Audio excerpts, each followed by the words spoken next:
Magandang araw po sa inyong lahat mga kaibigan sa pagta-travel po natin magmula sa Newman Link Force Workshop at dala po natin ang youth o car pong ito. Papunta naman tayo sa Christmas Creek Mine Site. Ay talagang namang abutin tayo ng 2 oras sa travel mga kaibigan. Pero nakakatuwa po dahil pinagkakatiwalaan po tayo ng ating kumpanya na Link Force.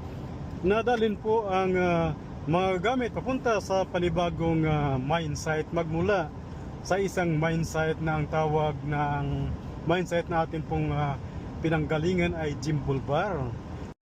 Siyempre po mga kaibigan ay ang car na ito ay namumonitor po nila tayo sa ating pagpapatakbo ng car na ito.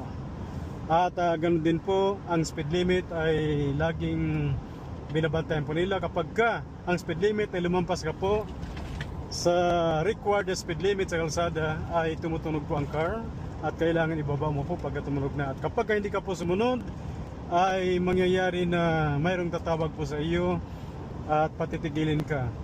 Ngayon mga kaibigan, undawin na po tayo at sa lahat ng mga nanonood sa video pong ito, magmula sa ating mga fan engineer, mga friends, followers sa Facebook, si Sam ay bumabati sa inyo ng napakagandang araw sa araw na ito.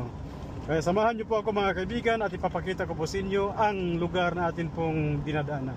Katulad nitong mga nakikita po ninyo.